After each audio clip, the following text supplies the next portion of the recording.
vender las cosas que eran de todos a precio bobo, a precio de nada.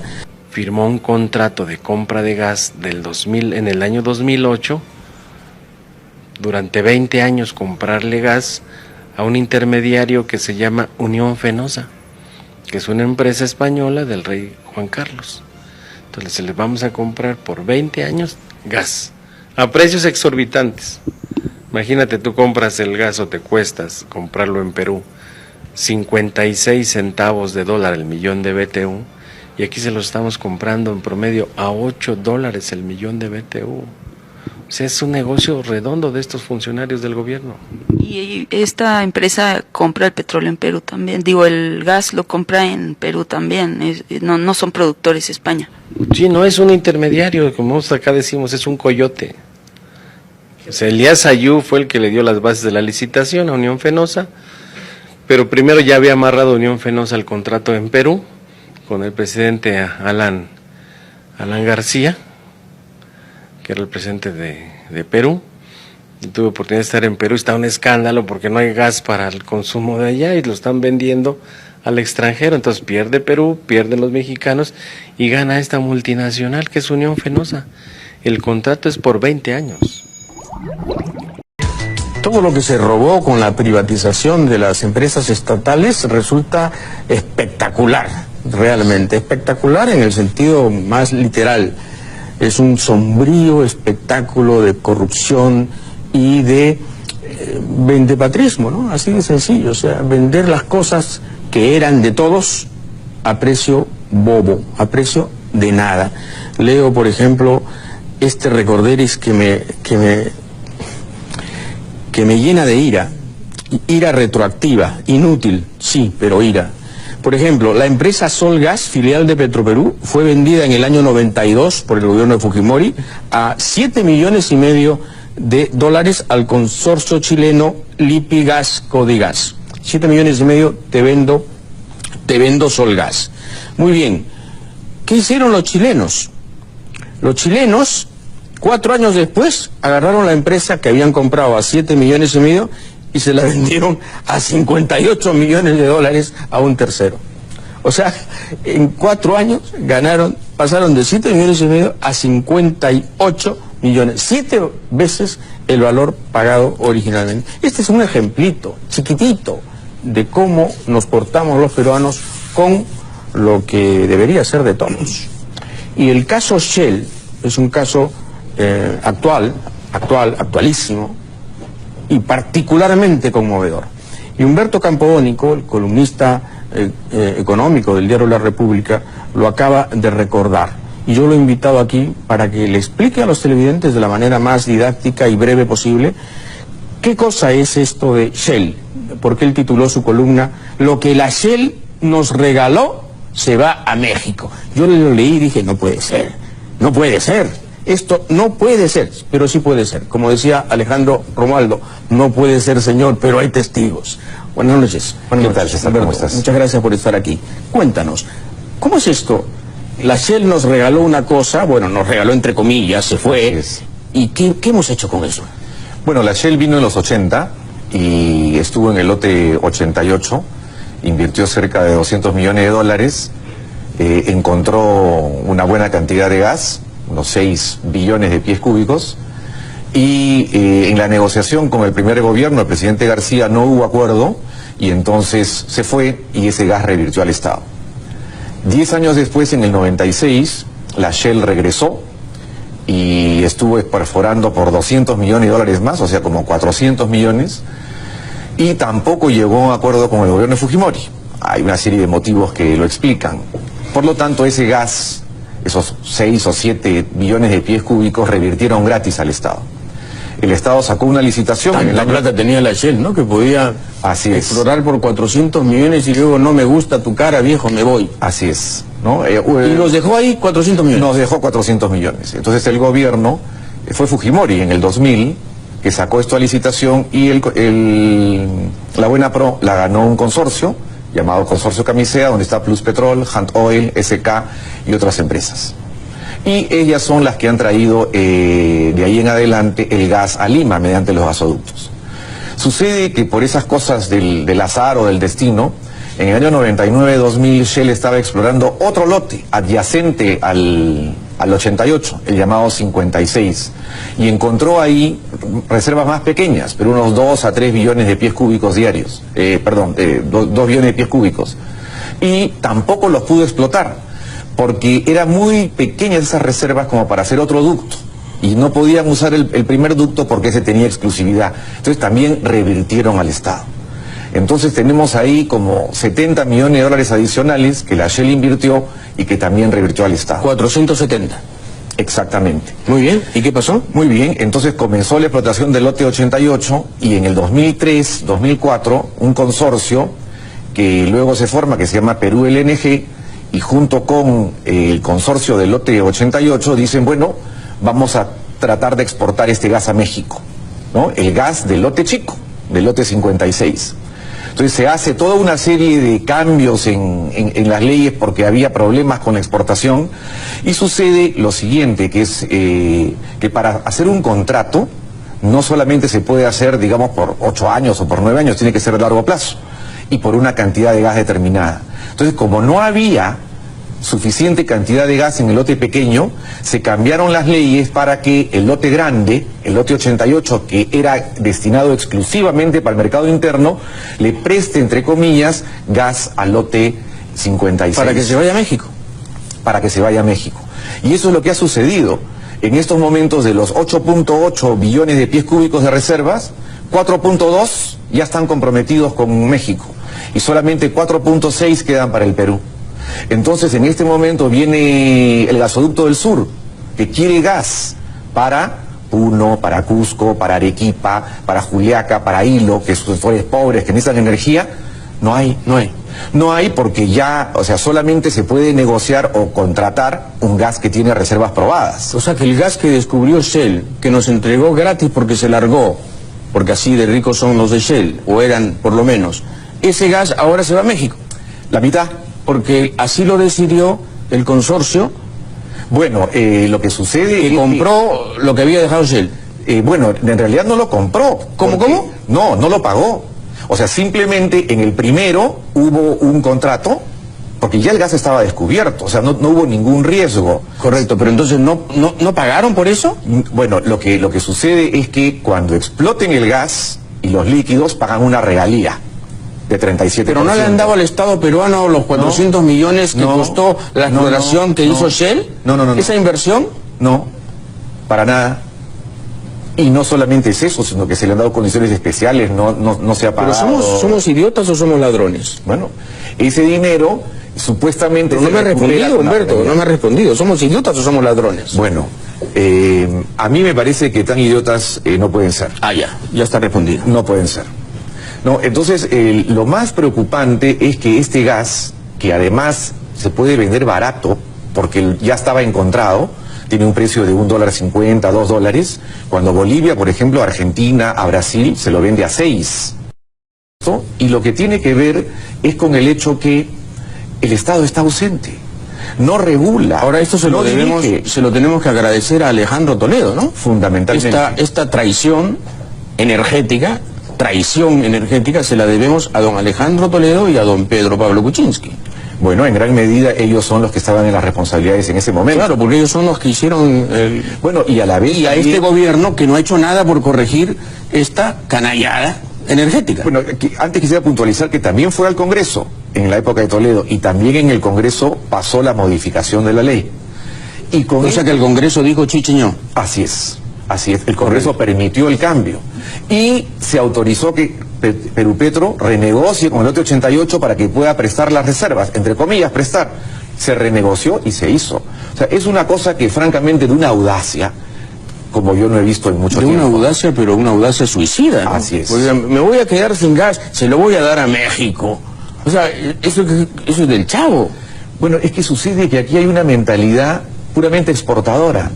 Si se va a invertir en algo y se va a exportar, bueno, no importa, está bien. ¿Y el mercado interno qué? O sea, claro, eso es desconfiar de nosotros mismos, ¿no? Como no vamos a tener una industria importante nunca, ¿para qué vamos a querer gas?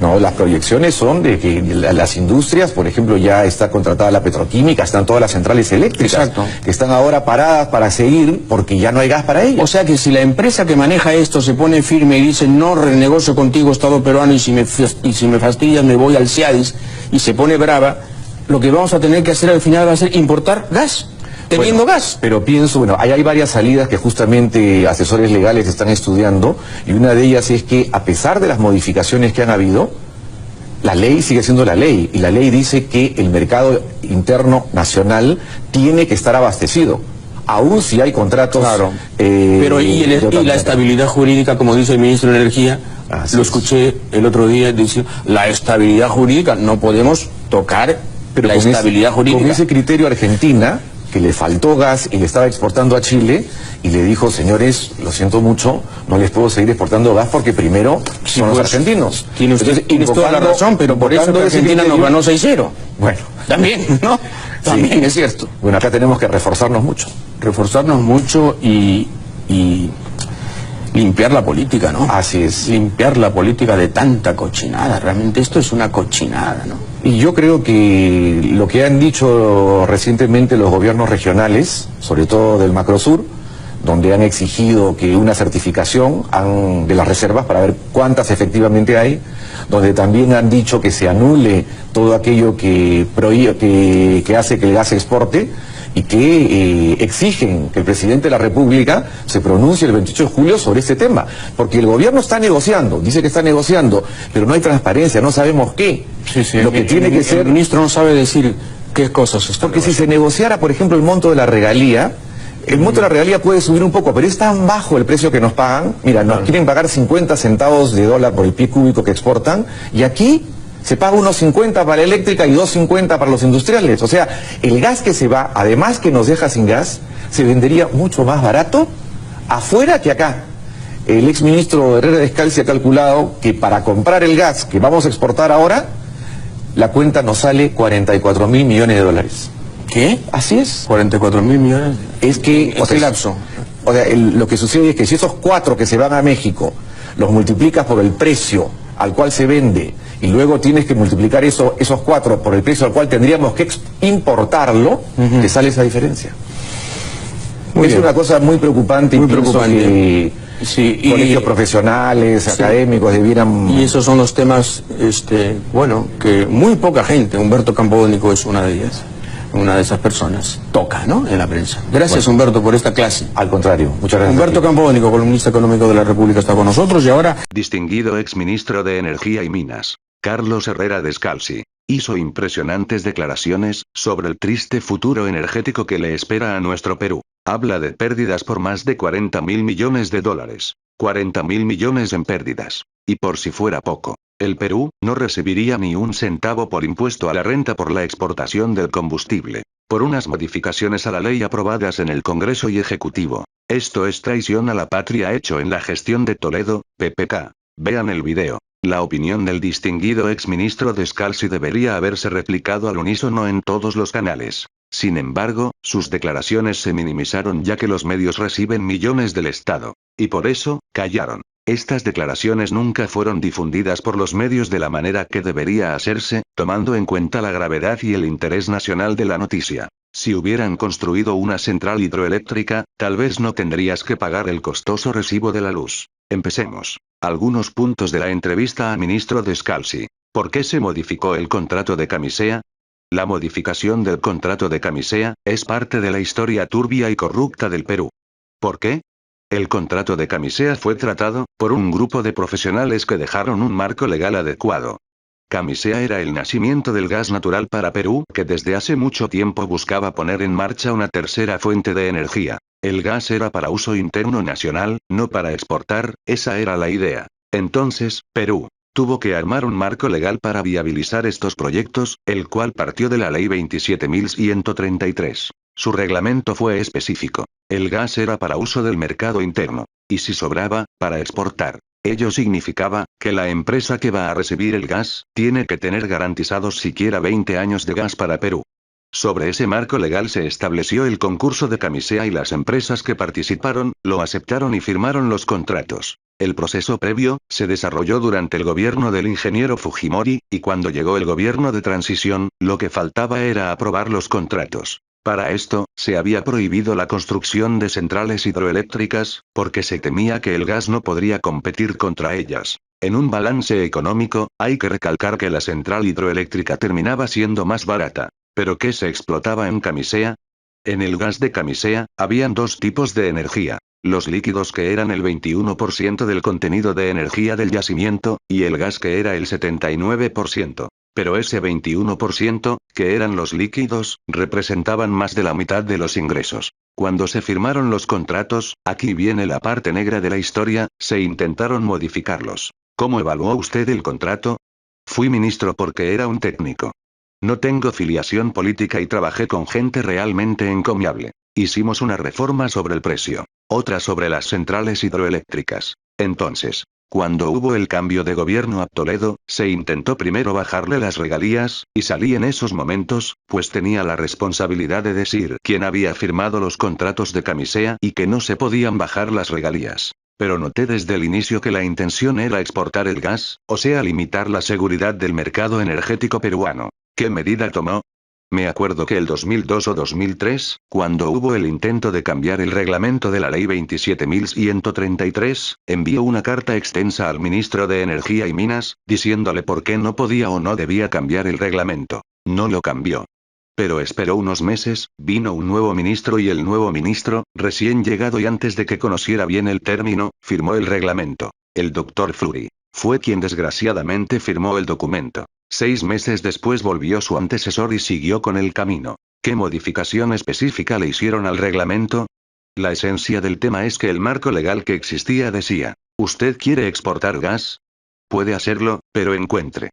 Se cambió la prioridad del mercado interno. O sea, ponga su dinero, ponga dinero de riesgo, explore, encuentre gas y si llega a tener una cantidad de gas suficientemente grande, que asegure 20 años para el mercado interno, y que todavía tiene excedentes, esos excedentes los puede exportar. La exportación no podía comenzar el 2004, tenían que pasar siquiera 5 años, para abastecer el mercado interno por 20 años. Pero ahí recuperaba la mitad de los ingresos, por lo que tenía que pasar otros 20 años, o sea tendría que haber gas para 40 años. Si uno hacía los cálculos y se daba cuenta que las reservas de Camisea cubrían ese horizonte. Sin embargo, el equipo de gente interesado en la exportación no quería invertir dinero en explorar, quería llevarse lo que había en Camisea, querían explotar Camisea y lo que hicieron fue contarles un cuento a los políticos, que les encantó creer. Tanto en el régimen anterior, como el actual, tienen la misma responsabilidad. Comenzaron a salir personas que hablaban al respecto y la prensa peruana presentaba como expertos a personas cuya profesión era derecho.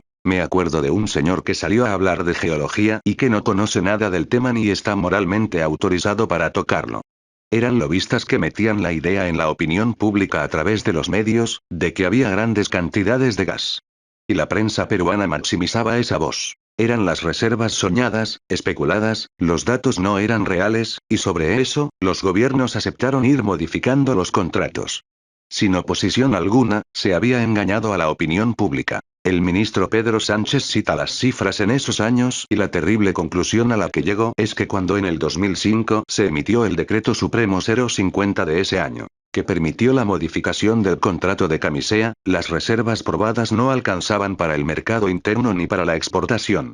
Se mintió subvaluando las necesidades del mercado interno. Veo allí responsabilidades terribles y no veo por qué el Poder Judicial no actúa, por qué los procuradores no actúan sobre ese caso. ¿Por qué el procurador debe hacer la denuncia? Pues por falsear las cifras. Y grave perjuicio económico para el país. Lo otro es que los contratos dicen claramente que se trata de reservas probadas. El ministro, Pedro Sánchez declara que las reservas probadas han sido mucho menores que las que se decía que había y el gobierno ha aceptado los contratos de exportación, diciendo que habían reservas mucho más grandes. Esto es un tema tan vergonzoso. Inicialmente todo lo que era Camisea Gas, quedaba para Perú. La ley decía que todas las reservas probadas de gas que existían en Perú, eran primero para Perú, y que sumando todas esas reservas, había que tener cubiertos 20 años a futuro, antes de poder exportar, eso es lo que decía la ley primigenia. Entonces todo esto lo cambiaron, para que sin tener que invertir en exploración ni nada, le dieran a la empresa las reservas para la exportación. ¿Cuál es la realidad de Camisea, bajo los precios internacionales actuales? Que la regalía no es 37, sino 30% y que se paga no sobre los 60 centavos, sino más o menos 50 centavos de dólar. ¿Y por qué ya no es 37? Bajaron la regalía sin motivo alguno. Pero ¿sabe qué es lo peor? Cuando Pluspetrol saca ese gas, al sacarlo le tiene que pagar al Estado la regalía, ¿y sabe a cómo se lo compra Perú LNG en esos momentos? Le paga solo la regalía, o sea el gas es gratis. Vistos los contratos entre las partes, resulta que Perú LNG le paga por el gas a Pluspetrol solo la regalía. ¿Por qué? Ese es el contrato que han hecho entre ellos. ¿Qué están buscando con eso? Obviamente no pagarle impuestos al Estado, o sea le han disminuido la regalía y no le pagarían ni un centavo del impuesto a la renta porque no tienen renta. La regalía es un costo y si se la venden al precio de la regalía, se la está vendiendo al precio de costo.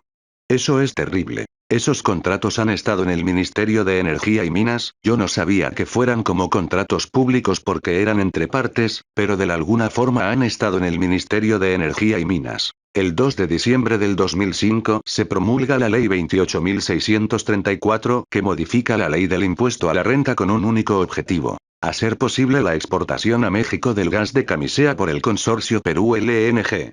En febrero del 2006 Perú LNG firma los contratos de exportación del gas del lote 56 y, también, del lote 88, con el consorcio Camisea. Todas estas modificaciones, incluida la ley 28.634, se dieron cuando PPK era premier y forman parte de la trama lobista para exportar el gas que nos dejó la Shell. Fujimori liquidó el rol del Estado en la planificación energética a largo plazo, lo que incluye a Petroperú, para que las empresas privadas hagan lo que les da la gana. Esto era exactamente lo que se quería y buscaba. Dice Osinergmin. Las empresas del sector energía, privadas en su mayoría, han implementado una política de negocios, pero no una política energética coherente a nivel nacional, en tanto cada una de ellas toma sus decisiones en base a su propia estrategia empresarial. Entonces, hay que restablecer esa política energética, recuperar la soberanía sobre los recursos naturales, derogar la ley 26.221 de 1993 y potenciar a Petroperú. Eso incluye que el 100% de las reservas del lote 88 queden para el mercado interno. Y, claro, hay que sancionar a quienes resulten responsables de estos tremendos entuertos, tanto del lado del gobierno como del empresarial. Carlos Herrera Descalzi afirma el gas peruano no se debe exportar. 1. Carlos Herrera Descalzi habla claro sobre la gravedad del problema. 2. Exministros Kuczynski y Quijandría violaron la ley, según Herrera. 3. El anuncio de que habrá exportación solo si el mercado interno está garantizado, parece otra mentira. En los 18 años que dura el contrato de exportación a México, el Perú perderá 44.000 millones de dólares. Ministro de Energía y Minas durante el gobierno de transición de Valentín Paniagua y actual decano del Colegio de Ingenieros, Carlos Herrera, quien como ministro firmó los contratos de Camisea el año 2001, advierte que el país enfrenta serios problemas porque no hay gas suficiente para satisfacer la demanda interna, debido a su exportación a México. Herrera denuncia que los contratos originales fueron ilegalmente cambiados, para favorecer los intereses de las empresas que quieren exportar el gas de Camisea y señala que el Estado debería tomar el control del gas y prohibir su exportación. Pregunta ingeniero Descalzi, ¿en cuántos años el Perú se quedará sin gas, si se mantiene la actual situación en la cual alrededor de la mitad de los 8.8 billones de pies cúbicos de gas que tiene el país se usa para la exportación? Respuesta: ya tenemos en este momento un serio problema de abastecimiento de gas. El gas ya comprometido, sin nuevos consumidores, representa 8.7 billones de pies cúbicos, es decir prácticamente todas nuestras reservas. El país ya no puede crecer en base al gas. Los que tienen gas en este momento van a seguir teniéndolo durante un tiempo, pero nadie más podrá acceder al gas. Por falta de gas, las plantas que deben cubrir la demanda eléctrica de los próximos años van a tener que usar diésel, lo que va a subir el precio de la electricidad. Pregunta: ¿cuándo comenzarán a quedarse sin gas la industria, las generadoras eléctricas, que ahora operan con el gas de Camisea? Respuesta: tendrán gas solamente hasta que terminen sus actuales contratos. No hay gas disponible para renovar los contratos existentes. Los contratos de la industria vencen el 2013 y 2014. Las generadoras eléctricas que ya tienen gas se quedarán desabastecidas a comienzos de los años 20. Las dos petroquímicas que hay tienen contratos hasta el 2032 y 2033. El consumo residencial en Lima e Ica tiene gas hasta el 2040. Eso sin incrementar el consumo actual. Pregunta, ¿y para cuántos años nos alcanzaría el gas si se anula la exportación? Respuesta: tomando en cuenta el incremento previsto de la demanda interna para los próximos años, que ahora por la exportación no se puede satisfacer, cada sector tendría gas para 10 años adicionales de lo que tiene ahora. Eso nos daría mayor tiempo para encontrar nuevas reservas y explotarlas. Pregunta, ¿en unos años podemos estar en la paradoja de exportar gas y al mismo tiempo tener que importar gas para satisfacer la demanda interna? Respuesta: así es, lo cual es ridículo. Vamos a exportar gas barato y comprar gas caro. Con un precio internacional de $3,50 por millón de BTU, ahora está por debajo de $3, el Perú vende el gas para la exportación a $0,15. Y con ese mismo precio internacional, que es referencial y al cual hay que agregarle los costos de licuefacción, transporte y regasificación, al Perú el gas le podría costar unos $10 por millón de BTU, que es lo que ahora paga Chile. Esa es la situación a la que nos enfrentamos. Pregunta, ¿cuánto perderá el Perú por exportar el gas de Camisea? Respuesta: en los 18 años que dura el contrato de exportación a México, el Perú perderá $44.000 millones. Pregunta, si no hay gas suficiente para el mercado interno y la exportación, ¿por qué usted, cuando fue ministro de Energía y Minas, firmó los contratos de Camisea permitiendo la exportación? Respuesta: la exportación que nosotros autorizamos era una exportación condicionada, solamente se podía exportar gas si había reservas probadas para satisfacer el mercado interno por un horizonte permanente de 20 años cuantificados año a año. Si un año no se aseguraba el mercado interno por los siguientes 20 años, se cortaba la exportación. Pero eso se cambió durante el gobierno de Toledo por una obligación de abastecer el mercado interno por 20 años fijos, contados a partir del 2005, según el consumo de ese año, sin tomar en cuenta el incremento de la demanda interna. Ese cambio ha permitido que ahora se pueda exportar gas. Pregunta, ¿con el contrato original hoy no se podría exportar gas? Respuesta: no. Con ese contrato solamente se habría podido exportar si se encontraban campos gigantescos de gas. Pedro Pablo Kuczynski, que como ministro del gobierno de Toledo promovió la exportación de gas, justifica esta decisión señalando que las reservas de gas superan los 12 billones, trillones en inglés, de pies cúbicos, y que eso alcanza sin problemas para la exportación y el mercado interno. Esa cifra de reservas es falsa. Y así fuera cierta, no es verdad que con 12 billones de pies cúbicos sobra gas para exportarlo. El país tiene tantas necesidades de gas, que si hubiera 20 billones de pies cúbicos de gas no se debería exportar, porque vamos a necesitar esos 20 billones para el consumo interno. Si no hay problemas para el abastecimiento de gas como dice Kuczynski, entonces ¿por qué no se le da gas a las 12 empresas que lo están pidiendo hace casi un año y no lo pueden recibir? Pregunta, ¿qué futuro le ve a la renegociación de los contratos de Camisea planteada por el presidente García para priorizar el consumo interno de gas? Respuesta: aparentemente no hay ninguna renegociación. Creo que el gobierno está dejando que pase el tiempo y luego va a ver cómo inflar nuevamente las reservas de gas. No percibo que haya una verdadera voluntad para renegociar los contratos de Camisea a favor del consumo interno. El gobierno no tiene una política energética. Los anuncios del presidente en este tema son absolutamente erráticos, son marchas y contramarchas. Pregunta, ¿la única forma de que el país pueda pensar en un desarrollo a base del gas es prohibiendo su exportación? Respuesta: así es. No estamos en condiciones de exportar gas. Pregunta, ¿es posible cambiar los contratos de Camisea para anular la exportación? Respuesta: sí. Un país debe respetar sus compromisos, pero las empresas tienen que respetar la ley, y la ley peruana señala que primero es el mercado interno. Las empresas están violando la ley porque están priorizando la exportación. Pregunta, ¿coincide con quienes proponen que el Estado asuma el control del gas, que ahora está en manos privadas? Respuesta: creo que en este momento el Estado debe asumir el control de nuestras reservas de gas. Los incumplimientos de la ley por parte de las empresas y las mentiras sobre la cantidad de reservas justifican la intervención del Estado. Respuesta, el cambio de la matriz energética a gas, alentado por este gobierno y el de Toledo, ha terminado siendo una farsa. Respuesta: sí, ha sido una farsa que nunca tuvo un rumbo definido y fue solamente una forma de llenarse de palabras sin saber qué se podía hacer. En Camisea ha habido una profunda corrupción. Pregunta, los exministros Pedro Pablo Kuczynski y Jaime Quijandría fueron los dos personajes claves durante el gobierno de Toledo para los cambios que favorecieron a las empresas que explotan el gas de Camisea. Respuesta: así es. Kuczynski ha sido asesor de Untoil, empresa norteamericana que participa en la explotación y exportación del gas de Camisea. Como asesor de Untoil, preparó la oferta de exportación del gas de Camisea que esa empresa presentó al Estado peruano y luego, como ministro, se sentó al otro lado de la mesa a discutir en representación del Estado lo que él había preparado para Untoil. Es ahí que se hacen los cambios a favor de Untoil, facilitando la exportación de gas. Quijandría fue asesor de TGP, transportadora de gas del Perú, y como ministro de Energía y Minas, favoreció al consorcio Camisea.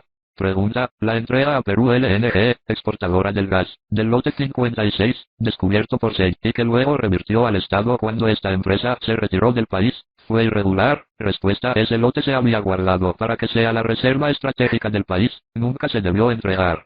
El gobierno de Toledo lo entregó a dedo para la exportación a Perú LNG, donde Untoil tenía el 70%. Luego de hacerse con ese lote, Untoil le vendió a Repsol el 20% de su participación en Perú LNG en $325 millones. El gran activo de Perú LNG para esa venta era el lote 56, con reservas probadas, y que Perú LNG recibió sin invertir nada. Cuando hace 2 años en Argentina se descubrió el pago de sobornos realizados por las empresas Skanska y Techint, se reveló que esas habían pagado sobornos en el Perú por $1.800.000.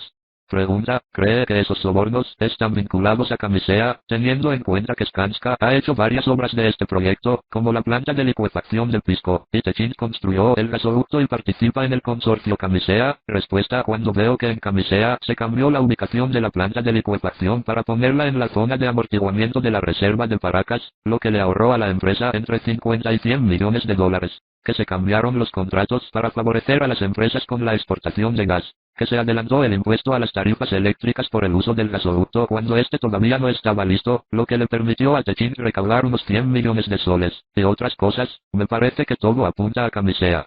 Pregunta, ¿cuánta corrupción ha habido alrededor de Camisea? Respuesta, ha habido una profunda corrupción. No puedo decir que Camisea está podrido, pero se ve podrido, huele a podrido y sabe a podrido. Lo ocurrido con el lote 56 y los cambios de los contratos de Camisea harían empalidecer de envidia al faenón de los Petroaudios. Entrevista del periodista Carlos Noriega.